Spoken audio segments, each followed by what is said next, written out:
38 Studios closes its doors, British politics is put on hold thanks to a very popular iPhone game, one XCOM is delayed while the other is dated, Ron Gilbert announces his new game from Double Fine, Diablo III enjoys some great sales despite an admittedly terrible launch, Steam moves into film distribution, The Secret World is pushed back, and our first look at Metro Last Light is appropriately apocalyptic, all in this week's edition of Player Attack.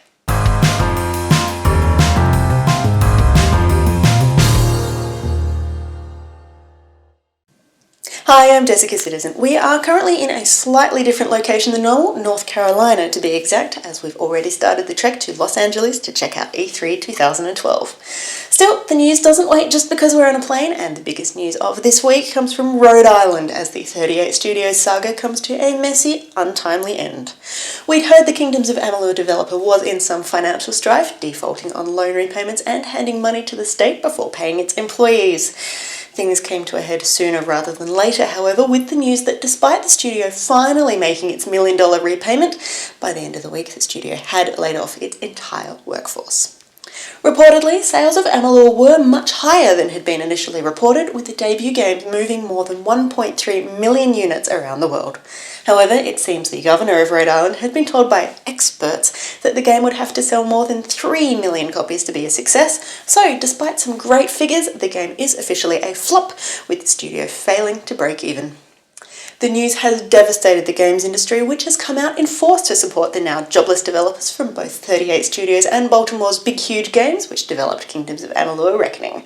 Companies across the US took to Twitter, posting under the hashtag 38jobs, which quickly trended following Thursday's shock revelation. Following the studio's closure, Kingdoms of Amalur Reckoning, the in-development MMO codenamed Project Copernicus, and any other original IP created at 38 Studios will be handed over to the people of Rhode Island in exchange for the taxpayers footing a hefty bill.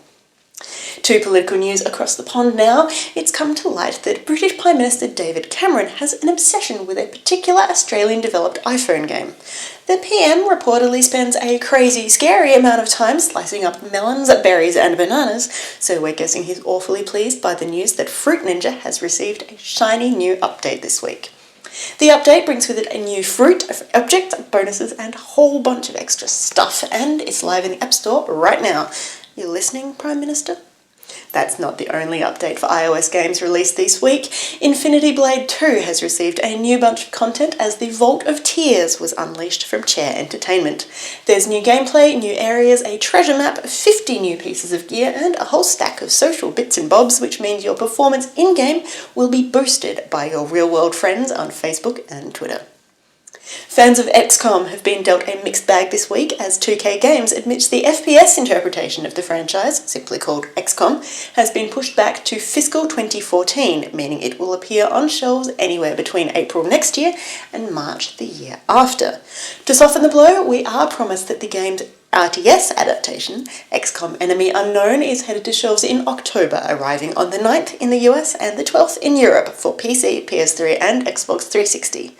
Enemy Unknown will also be on show at next month's E3 Expo in Los Angeles, so keep your eyes peeled for plenty more information coming your way real soon. Also headed to E3 is Ron Gilbert's new game through Double Fine called The Cave. Sega has picked up publishing duties on this one, which is due out in 2013.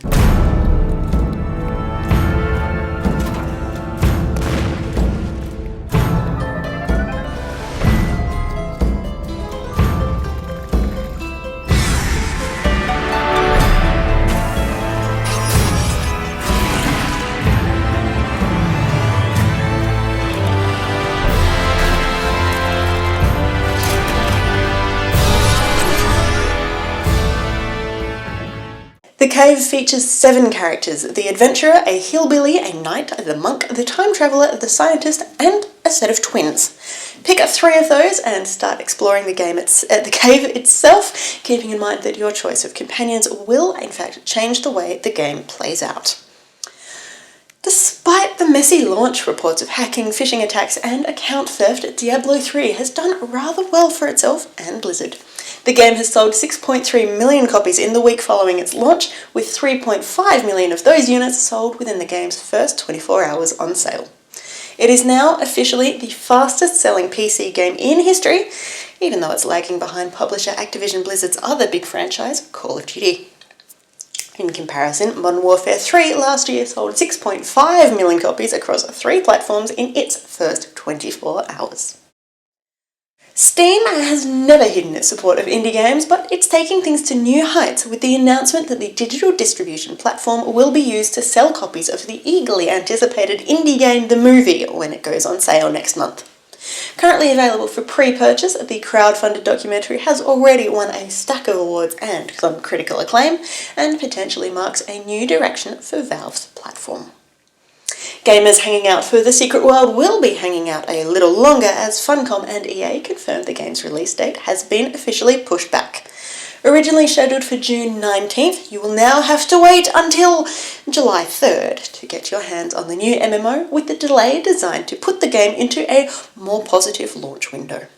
To make the wait even more unbearable, the Secret War social game has just wrapped up after a very successful run, but fans are now finding clues for an augmented reality puzzle, with a video for each faction leading to individual mini-sites.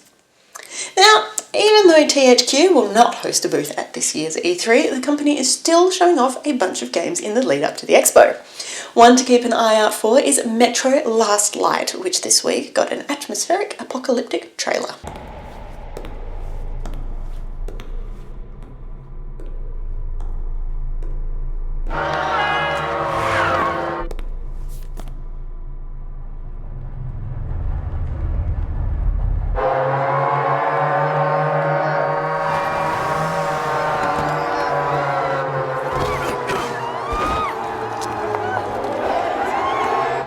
Открыть дверь!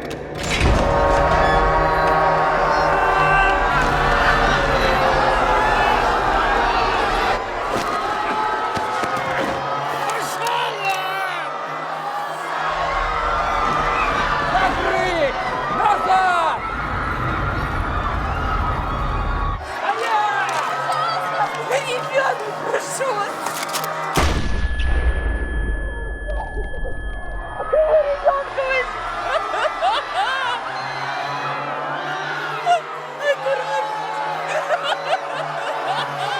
Закрой дверь!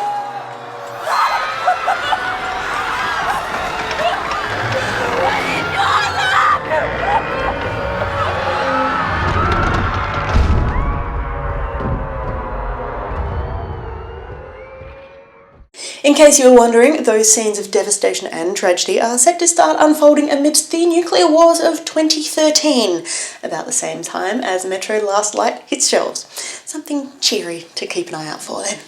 And before we go, please join with us in celebrating a milestone. It was a mere 6 years ago that Valve Software confirmed Half-Life 2 Episode 3 was in development. While we're well familiar with the idea of Valve time, this one's taking a little while, even by their standards. For the full version of these trailers, or for more information on any of these stories, plus our upcoming E3 coverage, please head to playerattack.com. I'm Jessica Citizen, and we'll see you next week from Los Angeles.